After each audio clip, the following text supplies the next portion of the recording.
शुभ्र ऋषि की पत्नी का नाम था विकुंठा। उन्हीं के गर्भ से वैकुंठ नामक श्रेष्ठ देवताओं के साथ अपने अंश में से स्वयं भगवान ने वैकुंठ नामक अवतार धारण किया। उन्हीं ने लक्ष्मी देवी की प्रार्थना से उनको प्रसन्न करने के लिए वैकुंठ धाम की रचना की थी। वह लोक समस्त लोकों में श्रेष्ठ है। उन वैकुंठनाथ के कल्याण में गुण और प्रभाव का वर्णन में संक्षेप से तीसरे स्कंद में कर चुका हूँ। भगवान विष्णु के संपूर्ण गुणों का वर्णन तो वह करे जिसने पृथ्वी के परमाणुओं की गिनती कर ली। छठे मनु चक्षु के पुत्र चाक्षुष थे। उनके पुरुष सुधुम्न आदि कई पुत्र थे। इंद्र का नाम था मंत्रद्रुम और प्रधान देवगण थे आप्य आदि। उस मनवंतर में हविष्यमान और वीरक आदि सप्त ऋषि थे। जगतपति भगवान ने उस समय में वैराज की पत्नी संभूति के गर्भ से अजित नाम का अंशावतार ग्रहण किया था। उन्होंने ही समुद्र मंथन करके देवताओं को अमृत पिलाया था और वे ही कच्छप रूप धारण करके मंद्राचल की मथानी के आधार बने थे। राजा परीक्षित ने पूछा, भगवान ने क्षीर सागर का मंथन कैसे किया? उन्होंने कच्छप रूप धारण करके किस कारण और किस उद्देश्य से मंद्राचल को अपनी पीठ पर धारण किया?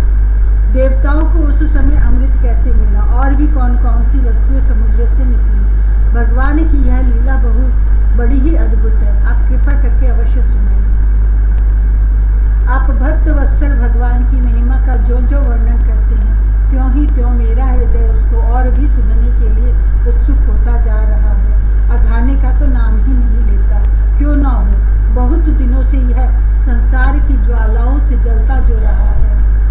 सूत जी ने कहा, शौनक आदि ऋषियों, भगवान श्री शुकदेव जी ने राजा परीक्षित के इस प्रश्न का अभिनंदन करते हुए भगवान की समुद्र मंथन लीला का वर्णन आरंभ किया। श्री शुकदेव जी कहते हैं, परीक्षित, जिस समय की यह बात है उस समय असुरों ने अपने तीखे शस्त्रों से देवताओं को पराजित कर दिया था। उस युद्ध में बहुतों के तो प्राण पर ही बन आए। वे रणभूमि में गिरकर फिर उठ न सके। दुर्वासा के शाप से तीनों लोक और स्वयं इंद्र भी श्रीहीन हो गए थे। यहाँ तक कि यज्ञ याग आदि धर्म कर्मों का भी लोप हो गया था। यह सब दुर्दशा देखकर इंद्र वरुण आदि देवताओं ने आपस में बहुत कुछ सोचा विचारा, परंतु अपने विचारों से वे किसी निश्चय पर नहीं पहुंच सके। तब वे सब के सब सुमेरु के शिखर पर स्थित ब्रह्मा जी की सभा में गए और वहां उन लोगों ने बड़ी नम्रता से ब्रह्मा जी की सेवा में अपनी परिस्थिति का विस्तृत विवरण उपस्थित किया। ब्रह्मा जी ने स्वयं देखा कि इंद्र वायु आदि देवता श्रीहीन एवं शक्तिहीन हो गए हैं। लोगों की परिस्थिति बड़ी विकट संकटग्रस्त हो गई है और असुर इसके विपरीत फल फूल रहे हैं। समर्थ ब्रह्मा जी ने अपना मन एकाग्र करके परम पुरुष भगवान का स्मरण किया। फिर थोड़ी देर रुककर प्रफुल्लित मुख से देवताओं को संबोधित करते हुए कहा, देवताओं, मैं शंकर जी, तुम लोग तथा असुर, दैत्य, मनुष्य, पशु पक्षी, वृक्ष और स्वेदज आदि समस्त प्राणी, जिनके विराट रूप के एक अत्यंत स्वल्प अंश से रचे गए हैं, हम लोग उन अविनाशी प्रभु की ही शरण ग्रहण करें। यद्यपि उनकी दृष्टि में न कोई वध का पात्र है और न रक्षा का, उनके लिए न तो कोई उपेक्षणीय है न कोई आदर का पात्र ही, फिर भी सृष्टि, स्थिति और प्रलय के लिए समय समय पर वे रजोगुण, सत्वगुण और तमोगुण को स्वीकार किया करते हैं। उन्होंने इस समय प्राणियों के कल्याण के लिए सत्वगुण को स्वीकार कर रखा है, इसलिए यह जगत की स्थिति और रक्षा का अवसर है। अतः हम सब उन्हीं जगत गुरु परमात्मा की शरण ग्रहण करते हैं। वे देवताओं के प्रिय हैं और देवता उनके प्रिय, इसलिए हम निज जनों का वे अवश्य ही कल्याण करेंगे। श्री शुकदेव जी कहते हैं,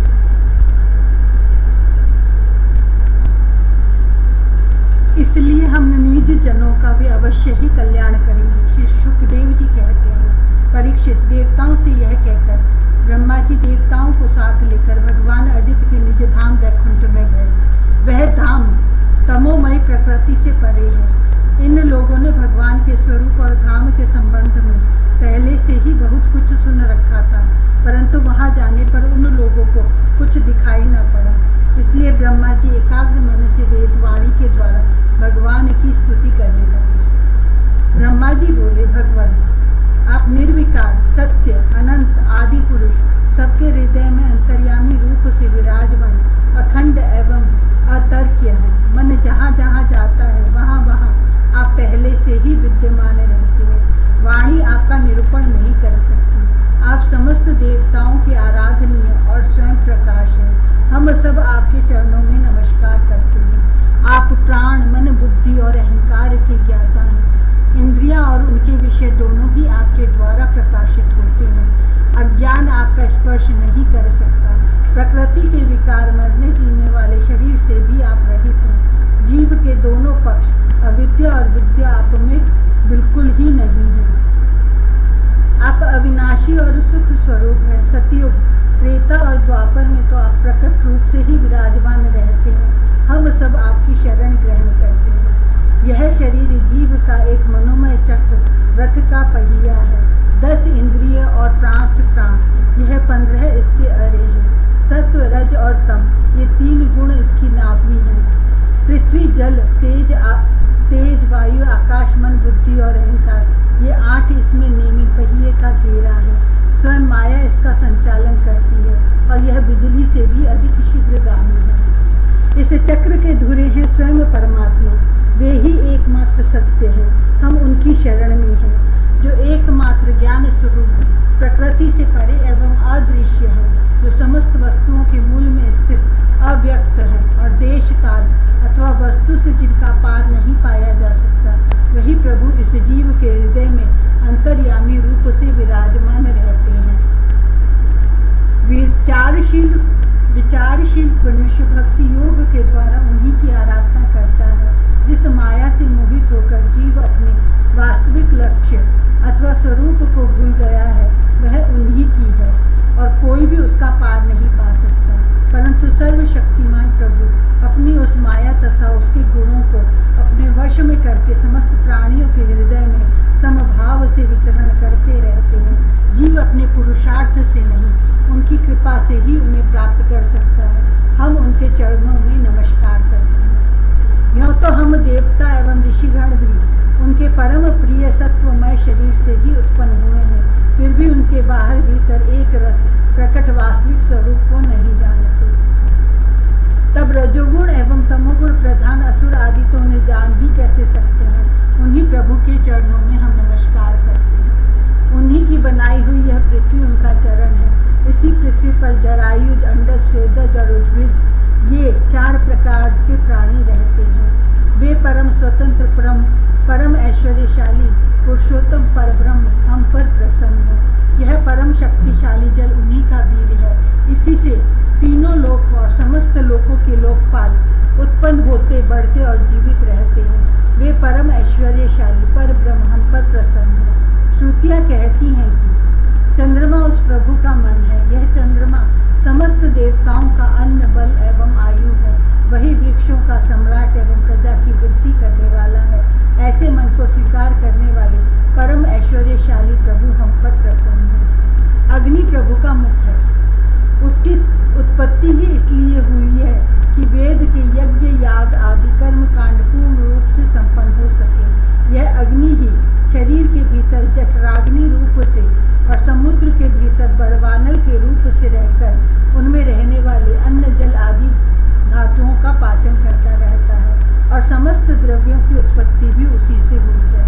ऐसे परम ऐश्वर्यशाली भगवान हम पर प्रसन्न है, जिनके द्वारा जीव देवयान मार्ग से ब्रह्मलोक को प्राप्त होता है, जो वेदों की साक्षात मूर्ति और भगवान की ध्यान करने योग्य धाम है, जो पुण्य लोक स्वरूप होने के कारण मुक्ति के द्वार एवं अमृतमय है और काल रूप होने के कारण मृत्यु भी है। ऐसे सूर्य जिनके नेत्र हैं, वे परम ऐश्वर्यशाली भगवान हम पर प्रसन्न है। प्रभु के प्राण से ही चराचर का प्राण तथा उन्हें मानसिक, शारीरिक और इंद्रिय संबंधी बल देने वाला वायु प्रकट हुआ है। वह चक्रवर्ती सम्राट है, तो इंद्रियों के अधिष्ठात्री देवता हम सब उसके अनुचर। ऐसे परम ऐश्वर्यशाली भगवान हम पर प्रसन्न है। जिनके कानों से दिशाएं, हृदय से इंद्रिय गोलक और नाभि से वह आकाश उत्पन्न हुआ है। जो पांचों प्राण अपान उदान समान और ज्ञान, 10 इंद्रिय, मन, 5 असुर, नाग, कूर्म, त्रिकल, देवदत्त और धनंजय और शरीर का आश्रय है, वे परम ऐश्वर्यशाली भगवान हम पर प्रसन्न हैं। जिनके बल से इंद्र, प्रसन्नता से समस्त देवगण, क्रोध से शंकर, बुद्धि से ब्रह्मा, इंद्रियों से वेद और ऋषि तथा लिंग से प्रजापति उत्पन्न हुए हैं, वे परम ऐश्वर्यशाली भगवान हम पर प्रसन्न हैं।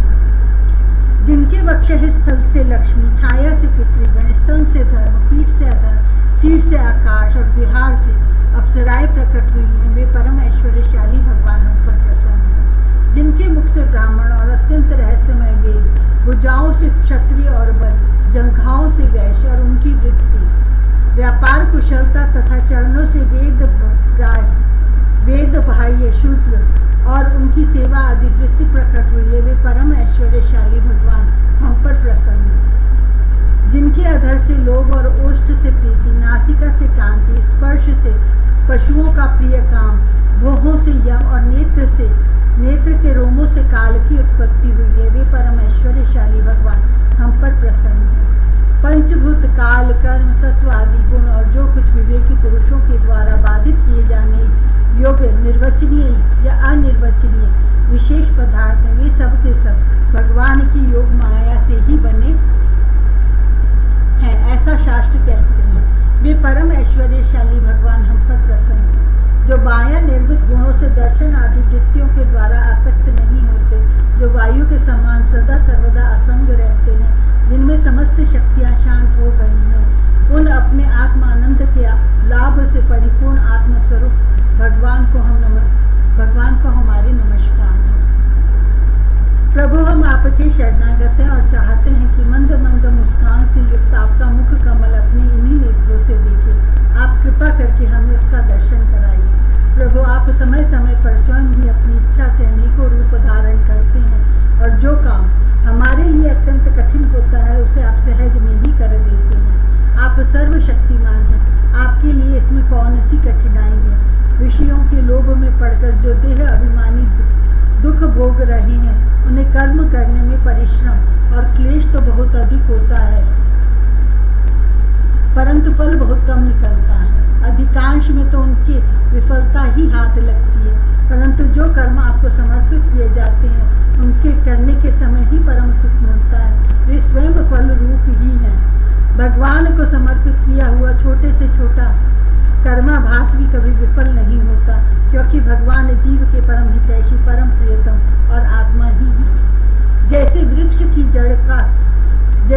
की जड़ को पानी से सींचना उसकी बड़ी बड़ी शाखाओं और छोटी छोटी डालियों को भी सींचना है, वैसे ही सर्वात्मा भगवान की आराधना संपूर्ण प्राणियों की और अपनी भी आराधना है।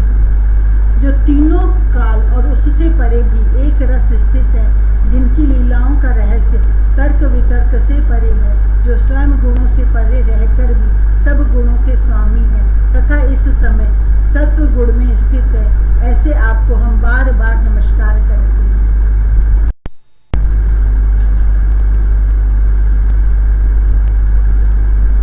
छठा अध्याय, देवताओं और दैत्यों का मिलकर समुद्र मंथन के लिए उद्योग करना। श्री सुखदेव जी कहते हैं, परीक्षित, जब देवताओं ने सर्वशक्तिमान भगवान श्री हरि की इस प्रकार स्तुति की, तब वे उनके बीच में ही प्रकट हो गए। उनके शरीर की प्रभा ऐसी थी मानो हजारों सूर्य एक साथ ही उग गए हों। भगवान की उस प्रभा से सभी देवताओं की आंखें चौंधिया गई। वे भगवान को तो क्या, आकाश, दिशाएं, पृथ्वी और अपने शरीर को भी न देख सके। केवल भगवान शंकर और ब्रह्मा जी ने उस छवि का दर्शन किया। बड़ी ही सुंदर झांकी थी। मरकत मणि पन्ने के समान स्वच्छ श्यामल शरीर, कमल के भीतरी भाग के समान सुकुमार नेत्रों में लाल लाल डोरियां और चमकते हुए सुनहले रंग का रेशमी पीतांबर, सर्वांग सुंदर शरीर के रोम रोम से प्रसन्नता फूटी पड़ती थी। धनुष के समान टेढ़ी बोहें और बड़ा ही सुंदर है। सिर पर महामणि में किरीट और भुजाओं में बाजूबंद, कानों की झलकते हुए कुंडलों की चमक पड़ने से कपोल और भी सुंदर हो उठते थे, जिससे मुख कमल खिल उठता था। कमर में करधनी की लड़ियां, हाथों में कंगन, गले में हार और चरणों में नुपुर शोभायमान थे। वक्षः स्थल पर लक्ष्मी और गले में कौस्तुभ मणि तथा वनमाला सुशोभित थी। भगवान की निज अस्त्र सुदर्शन चक्र आदि मूर्तिमान होकर उनकी सेवा कर रहे थे। सभी देवताओं ने पृथ्वी पर गिरकर साष्टांग प्रणाम किया।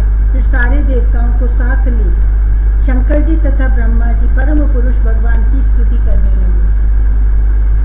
ब्रह्मा जी ने कहा, जो जन्म, स्थिति और प्रलय से कोई संबंध नहीं रखते, जो प्राकृत गुणों से रहित एवं मोक्ष स्वरूप परमानंद के महान समुद्र हैं, जो सूक्ष्म से भी सूक्ष्म है और जिनका स्वरूप अनंत है, उन परम ऐश्वर्यशाली प्रभु को हम लोग बार बार नमस्कार करते हैं। पुरुषोत्तम, अपना कल्याण चाहने वाले साधक वेदोक्त एवं पांच रात्रोक्त विधि से आपके इसी स्वरूप की उपासना करते हैं। मुझे भी रचने वाले प्रभु, आपके इस विश्व में स्वरूप में मुझे समस्त देवगणों के सहित तीनों लोक दिखाई दे रहे हैं। आप में ही पहले यह जगत लीन था, मध्य में भी यह आप में ही स्थित है और अंत में भी यह पुनः आप में ही लीन हो जाएगा।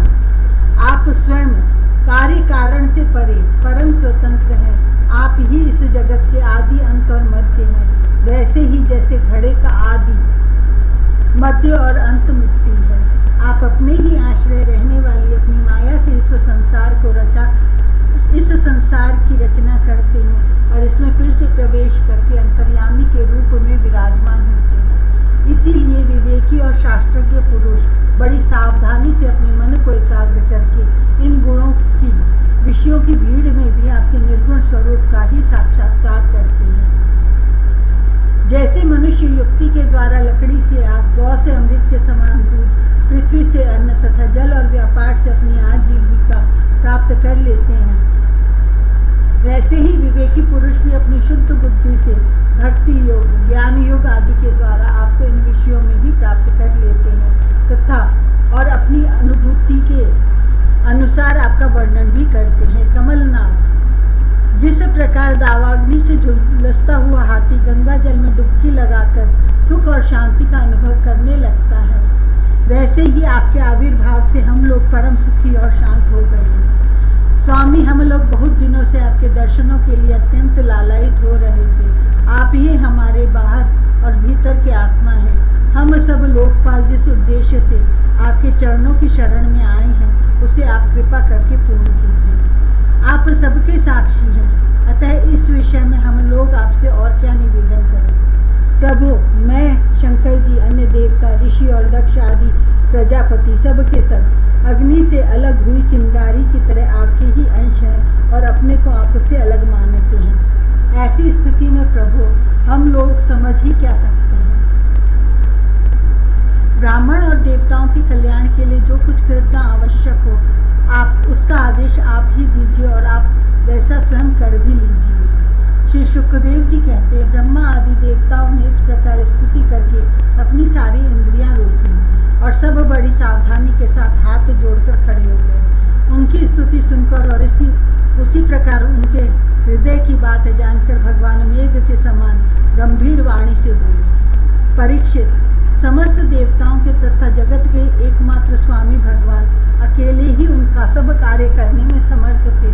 फिर भी समुद्र मंथन आदि लीलाओं के द्वारा विहार करने की इच्छा से वे देवताओं को संबोधित करके इस प्रकार कहने लगे। श्री भगवान ने कहा, ब्रह्मा, शंकर और देवताओं, तुम लोग सावधान होकर मेरी सलाह सुनो। तुम्हारे कल्याण का यही उपाय है। इस समय असुरों पर काल की कृपा है, इसलिए जब तक तुम्हारे अभ्युदय और उन्नति का समय नहीं आता, तब तक तुम दैत्य और दानवों के पास जाकर उनसे संधि करो। देवताओं, कोई बड़ा कार्य करना हो तो शत्रुओं से भी मेल मिलाप कर लेना चाहिए। यह बात अवश्य है कि काम बन जाने पर उनके साथ सांप और चूहे वाला बर्ताव कर सकते हैं। तुम लोग बिना विलंब के अमृत निकालने का प्रयत्न करो। उसे पी लेने पर मरने वाला प्राणी भी अमर हो जाता है। पहले क्षीर सागर में सब प्रकार के घास, तिनके, लताएं और औषधियां डाल दो। फिर तुम लोग मंदराचल की मथानी और वासुकी नाग की नेति बनाकर मेरी सहायता से समुद्र का मंथन करो। अब आलस्य और प्रमाद का समय नहीं है। देवताओं, विश्वास रखो। दैत्यों को तो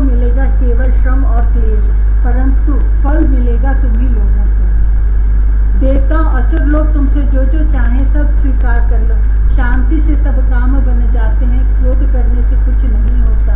पहले समुद्र से कालकुट विष निकलेगा, उससे डरना नहीं, और किसी भी वस्तु के लिए कभी भी लोभ न करना। पहले तो किसी वस्तु की कामना ही नहीं करनी चाहिए, परंतु यदि कामना हो और वह पूरी न हो तो क्रोध तो करना ही नहीं चाहिए। श्री शुकदेव जी कहते हैं, परीक्षित, देवताओं को यह आदेश देकर पुरुषोत्तम भगवान उनके बीच में ही अंतर्धान हो गए। वे सर्वशक्तिमान और एवं परम स्वतंत्र जो ठहरे, उनकी लीला का रहस्य कौन समझे।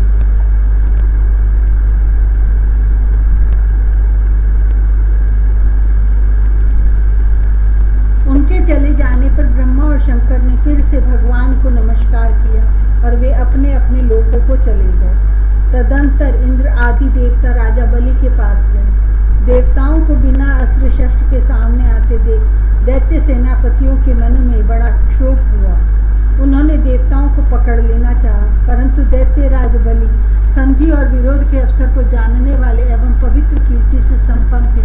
उन्होंने दैत्यों को वैसा करने से रोक दिया। इसके बाद देवता लोग बलि के पास पहुंचे। बलि ने तीनों लोकों को जीत लिया था। वे समस्त संपत्तियों से सेवित एवं असुर सेनापतियों से सुरक्षित होकर अपने राज सिंहासन पर बैठे हुए थे। बुद्धिमान इंद्र ने बड़ी मधुर वाणी से समझाते हुए राजा बलि से वे सब बातें कही जिनकी शिक्षा स्वयं भगवान ने उन्हें दी थी। वह बात दैत्यराज बलि को जच गई। वहां बैठे हुए दूसरे सेनापति शंबर, अरिष्टनेमी और त्रिपुर निवासी असुरों को भी यह बात बहुत अच्छी लगी। तब देवता और असुरों ने आपस में संधि समझौता करके मित्रता कर ली और परीक्षित, वे सब मिलकर अमृत मंथन के लिए पूर्ण उद्योग करने लगे। इसके बाद उन्होंने अपनी शक्ति से मंदराचल को उखाड़ लिया और ललकारते तथा गरजते हुए उसे समुद्र तट की ओर ले चले। उनकी भुजाएं परिघ के समान थी, शरीर में शक्ति थी और अपने अपने बल का घमंड तो था ही, परंतु एक तो वह मंदर पर्वत ही बहुत भारी था और दूसरे उसे ले जाना भी बहुत दूर था। इससे इंद्र, बलि आदि सब के सब हार गए। जब ये किसी प्रकार भी मंदराचल को आगे न ले जा सके तब विवश होकर उन्होंने उसे रास्ते में ही पटक दिया। वह सोने का पर्वत मंदराचल बड़ा भारी था। गिरते समय उसने बहुत से देवता और दानवों को चकनाचूर कर डाला। उन देवता और असुरों के हाथ, कमर और कंधे टूट ही गए थे, मन भी टूट गया। उनका उत्साह भंग हुआ देख गरुड़ पर चढ़े हुए भगवान सहसा वहीं प्रकट हो गए। उन्होंने देखा कि देवता और असुर पर्वत के गिरने से पिस गए हैं, अतः उन्होंने अपनी अमृतमयी दृष्टि से देवताओं को इस प्रकार जीवित कर दिया मानो उनके शरीर में बिल्कुल चोट ही न लगी हो। इसके बाद उन्होंने खेल ही खेल में एक हाथ से उस पर्वत को उठाकर गरुड़ पर रख लिया और स्वयं भी सवार हो गए। फिर देवता और असुरों के साथ उन्होंने समुद्र तट की यात्रा की। पक्षी राज गरुड़ ने समुद्र के तट पर पर्वत को उतार दिया। फिर भगवान के विदा करने पर गरुड़ जी वहां से चले गए। 7वां अध्याय, समुद्र मंथन का आरंभ और भगवान शंकर का विषपान। श्री शुकदेव जी कहते हैं, परीक्षित, देवता और असुरों ने नागराज वासुकी को यह वचन देकर कि समुद्र मंथन से प्राप्त होने वाले अमृत में तुम्हारा भी हिस्सा रहेगा, उन्हें भी सम्मिलित कर दिया। इसके बाद उन लोगों ने वासुकी नाग को नेति के समान मंदराचल में लपेटकर भली भांति उद्धत तो बड़े उत्साह और आनंद से अमृत के लिए समुद्र मंथन प्रारंभ किया। उस समय पहले अजित भगवान वासुकी के मुख की ओर लग गए, इसलिए देवता भी उधर ही आ जुटे। परंतु भगवान की यह चेष्टा दैत्य सेनापतियों को पसंद न आई। उन्होंने कहा, पूछ तो सांप का अशुभ अंग है, हम उसे नहीं पकड़ेंगे। हमने वेद शास्त्रों का विधि पूर्वक अध्ययन किया है, ऊंचे वंश में हमारा जन्म हुआ है और वीरता के बड़े बड़े काम हमने किए हैं। हम देवताओं से किसी बात में कम हैं। यह कहकर वे लोग चुपचाप एक और खड़े हो गए। उनकी यह मनोवृत्ति देखकर भगवान ने मुस्कुराकर वासुकी का मुंह छोड़ दिया और देवताओं के साथ उन्होंने पूंछ पकड़ ली। इस प्रकार अपना अपना स्थान निश्चित करके देवता और असुर अमृत प्राप्ति के लिए पूरी तैयारी से समुद्र मंथन करने लगे। परीक्षित, जब समुद्र मंथन होने लगा तब बड़े बड़े बलवान देवता और असुरों के पकड़े रहने पर भी अपने भार की अधिकता और नीचे कोई आधार न होने के कारण मंदराचल समुद्र में डूबने लगा। इस प्रकार अत्यंत बलवान दैव के द्वारा अपना सब क्रिया कराया मिट्टी में मिलते देख उनका मन टूट गया, सबके मुंह पर उदासी छा गई। उस समय भगवान ने देखा कि यह तो विघ्नराज की करतूत है, इसलिए उन्होंने उसके निवारण का उपाय सोचकर अत्यंत विशाल एवं विचित्र कच्छप का रूप धारण किया और समुद्र के जल में प्रवेश करके मंदराचल को ऊपर उठा दिया। भगवान की शक्ति अनंत है, वे सत्य संकल्प है, उनके लिए यह कौन सी बड़ी बात थी। देवता और असुरों ने देखा कि मंदराचल तो ऊपर उठाया है, तब वे फिर से समुद्र मंथन के लिए उठ खड़े हुए। उस समय भगवान ने जम्बू द्वीप के समान 1,00,000 योजन फैली हुई अपनी पीठ पर मंदराचल को धारण कर रखा था। परीक्षित, जब बड़े बड़े देवता और असुरों ने अपनी बाहुबल से मंदराचल को प्रेरित किया, तब वह भगवान की पीठ पर घूमने लगा। अनंत शक्तिशाली आदि कच्छप भगवान को उस पर्वत का चक्कर लगाना ऐसा जान पड़ता था मानो कोई उनकी पीठ को जला रहा हो। साथ ही समुद्र मंथन संपन्न करने के लिए भगवान ने असुरों में उनकी शक्ति और बल को बढ़ाते हुए असुर रूप से प्रवेश किया। वैसे ही उन्होंने देवताओं को उत्साहित करते हुए उनमें देव रूप से प्रवेश किया और वासुकी नाग में निद्रा के रूप से। इधर पर्वत के ऊपर दूसरे पर्वत के समान बनकर सहस्र बाहु भगवान अपने हाथों से उसे दबाकर स्थित हो गए। उस समय आकाश में ब्रह्मा, शंकर, इंद्र आदि उनकी स्तुति और उनके ऊपर पुष्पों की वर्षा करने लगे। इस प्रकार भगवान ने पर्वत के ऊपर उसको वाले के रूप में, नीचे उसके आधार कच्छप के रूप में, देवता और असुरों के रूप शरीर में उनकी शक्ति के रूप में, पर्वत में दृढ़ता के रूप में और नेति बने हुए वासु की नाग में निद्रा के रूप में, जिससे उसे कष्ट न हो, प्रवेश करके सब ओर से सबको शक्ति संपन्न कर दिया। अब वे अपने बल के मध्य से उन्मत्त होकर मंदराचल के द्वारा बड़े वेग से समुद्र मंथन करने लगे। उस समय समुद्र और उसमें रहने वाले मगर, मछली आदि जीव क्षुब्ध हो गए। नागराज वासुकी के हजारों कठोर नेत्र, मुख और श्वासों से विष की आग निकलने लगी। उनके धुएं से पोलोम, काले, बलि, इलवल आदि असुर निस्तेज हो गए। उस समय वे ऐसे जान पड़ते थे मानो दावानल से झुलसे हुए साखू के पेड़ खड़े हों। देवता भी उससे न बच सके। वासुकी के श्वास की लपटों ने उनका भी तेज फीका पड़ गया। वस्त्रमाला, कवच एवं मुख धूमिल हो गए। उनकी यह दशा देखकर भगवान की प्रेरणा से बादल देवताओं के ऊपर वर्षा करने लगे एवं वायु समुद्र की तरंगों का स्पर्श करके शीतलता और सुगंधि का संचार करने लगी। इस प्रकार देवता और असुरों के समुद्र मंथन करने पर भी जब अमृत न निकला तब स्वयं अजित भगवान समुद्र मंथन करने लगे। मेघ के समान सांवले शरीर पर सुनहला पीताम्बर, कानों में बिजली के समान चमकते हुए कुंडल, सिर पर लहराते हुए घुंघराले बाल, नेत्रों में लाल लाल रेखाएं और गले में वनमाला सुशोभित हो रही है। संपूर्ण जगत को अभयदान करने वाले अपने विश्व विजयी भुजदंडों से वासुकी नाग को पकड़कर तथा पूर्व रूप से पर्वत को धारण कर जब भगवान मंदराचल की मथानी से समुद्र मंथन करने लगे, उस समय वे दूसरे पर्वत राज के समान बड़े ही सुंदर लग रहे थे। जब अजित भगवान ने इस प्रकार समुद्र मंथन किया तब समुद्र में बड़ी खलबली मच गई। मछली, मगर, सांप और कछुए भयभीत होकर ऊपर आ गए और इधर उधर भागने लगे। तिमी, तिमंडल आदि मत्स्य, समुद्री हाथी और ग्रह व्याकुल हो गए। उसी समय पहले पहल हालाहल नामक अत्यंत उग्र विष निकला। वह अत्यंत उग्र विष दिशा विदिशा में ऊपर नीचे सर्वत्र उड़ने और फैलने लगा। इस असह्य विष से बचने का कोई उपाय भी तो न था। भयभीत होकर संपूर्ण प्रजा और प्रजापति किसी के द्वारा त्राण न मिलने पर भगवान सदा शिव की शरण में गए। भगवान शंकर सतीजी के साथ कैलाश पर्वत पर विराजमान थे। बड़े बड़े ऋषि मुनि उनकी सेवा कर रहे थे। वे वहाँ तीनों लोगों की अभ्युदय और मोक्ष के लिए तपस्या कर रहे थे। दर्शन करके उनकी स्तुति करते हुए उन्हें प्रणाम किया। प्रजापतियों ने भगवान शंकर की स्तुति की। देवताओं के आराध्य देव महादेव, आप समस्त प्राणियों की आत्मा और उनके जीवन दाता हैं। हम लोग आपकी शरण में आए हैं। त्रिलोकी को भस्म करने वाले इस उग्र विश्व से आप हमारी रक्षा कीजिए। सारे जगत को बांधने और मुक्त करने में एकमात्र आप ही समर्थ हैं। इसलिए विवेकी पुरुष आपकी ही आराधना करते हैं, क्योंकि आप शरणागत की पीड़ा नष्ट करने वाले एवं जगत गुरु हैं। प्रभु, अपनी गुणमयी शक्ति से इस जगत की सृष्टि, स्थिति और प्रलय करने के लिए आप अनंत एकरस होने पर भी ब्रह्मा, विष्णु, शिव आदि नाम धारण कर लेते हैं।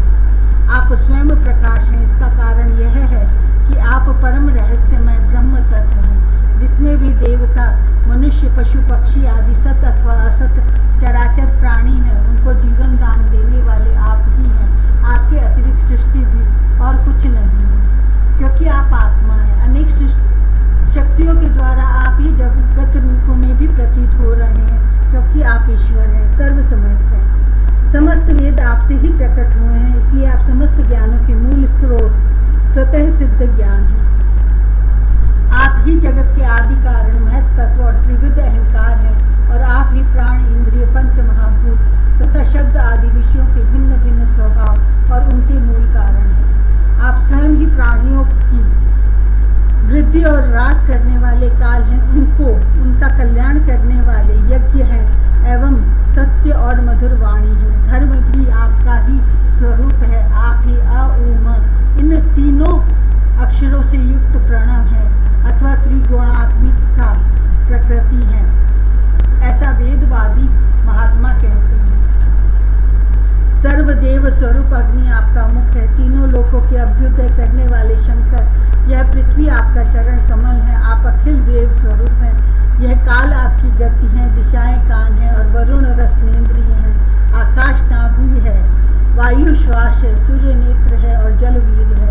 आपका अहंकार नीचे ऊंचे सभी जीवों का आश्रय है। चंद्रमा मन है और प्रभु स्वर्ग आपका सिर है। वेद स्वरूप भगवान, समुद्र आपकी कोख है। पर्वत हड्डियां हैं। सब प्रकार की औषधियां और घास आपके रोम है। गायत्री आदि छंद आपकी सातों धातुएं हैं और सभी प्रकार के धर्म आपके हृदय हैं। स्वामी, सद्योजात आदि 5 उपनिषद ही आपके तत्पुरुष, अघोर, सद्योजात, वामदेव और ईशान्य नामक 5 उन्हीं के पदच्छेद से 38 कलात्मक मंत्र निकले हैं। आप जब समस्त प्रपंच से उपरत होकर अपने स्वरूप में स्थित हो जाते हैं, तब उसी स्थिति का नाम होता है शिव। वास्तव में वही स्वयं प्रकाश परमार्थ तत्व है। अधर्म की दंभ, लोभ आदि तरंगों में आपकी छाया है, जिनसे विविध प्रकार की सृष्टि होती है।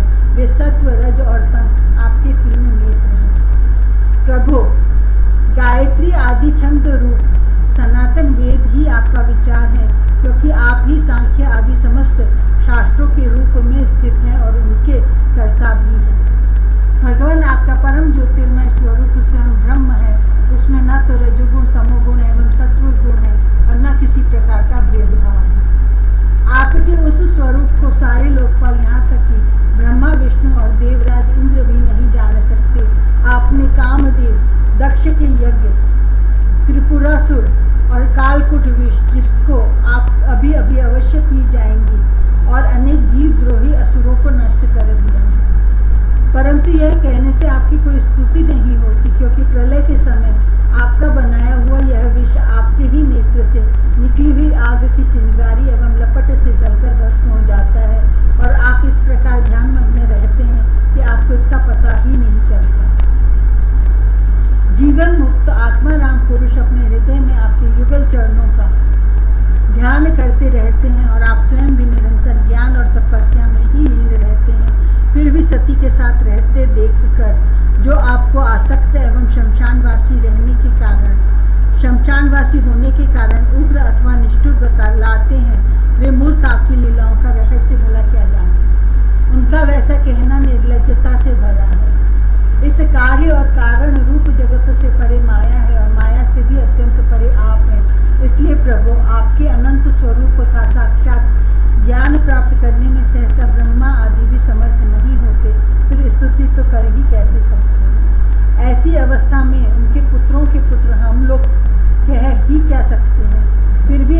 शक्ति के अनुसार हमने आपका कुछ गुणगान किया है।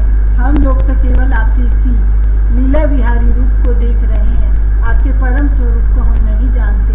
महेश्वर, यद्यपि आपकी लीलाएं अव्यक्त हैं, फिर भी संसार का कल्याण करने के लिए आप व्यक्त रूप से भी रहते हैं। श्री सुखदेव जी कहते हैं, परीक्षित, प्रजा का यह संकट देखकर समस्त प्राणियों के अकारण बंधु देवाधिदेव भगवान शंकर के हृदय में कृपावश बड़ी व्यथा हुई।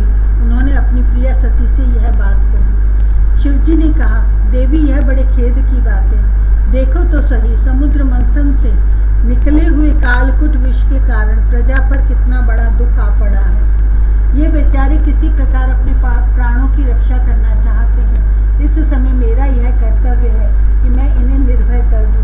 जिनके पास शक्ति सामर्थ्य है, उनके जीवन की सफलता इसी में है कि वे दीन दुखियों की रक्षा करें। सज्जन पुरुष अपने क्षण भंगुर प्राणों की बलि देकर भी दूसरे प्राणियों के प्राण की रक्षा करते हैं। कल्याणी अपने ही मोह की माया में फंसकर संसार के प्राणी मोहित हो रहे हैं और एक दूसरे से वैर की गांठें बांधे बैठे हैं। उनके ऊपर जो कृपा करता है, उस पर सर्वात्मा भगवान श्री कृष्ण प्रसन्न होते हैं, और जब भगवान प्रसन्न हो जाते हैं तब चराचर जगत के साथ मैं भी प्रसन्न हो जाता हूँ। इसीलिए अभी अभी मैं इस विष का भक्षण करता हूँ, जिससे मेरी प्रजा का कल्याण हो। श्री सुखदेव जी कहते हैं, विश्व के जीवन दाता भगवान शंकर इस प्रकार सती देवी से प्रस्ताव करके उस विष को खाने के लिए तैयार हो गए।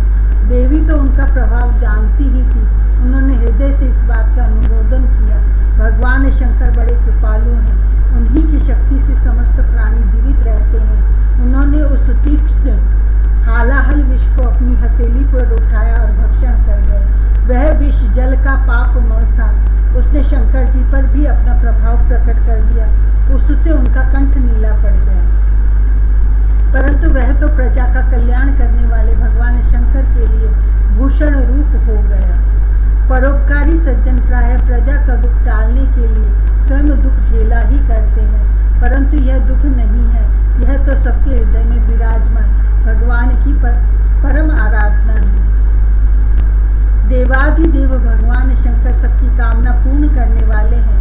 उनका यह कल्याणकारी अद्भुत कर्म सुनकर संपूर्ण प्रजा, दक्ष कन्या सती, ब्रह्मा जी और स्वयं विष्णु भगवान भी उनकी प्रशंसा करने लगे। जिस समय भगवान शंकर विषपान कर रहे थे, उस समय उनके हाथ से थोड़ा सा विष टपक पड़ा था। उससे बिच्छू, सांप और अन्य विषैले जीवों ने एवं विषैली औषधियों ने ग्रहण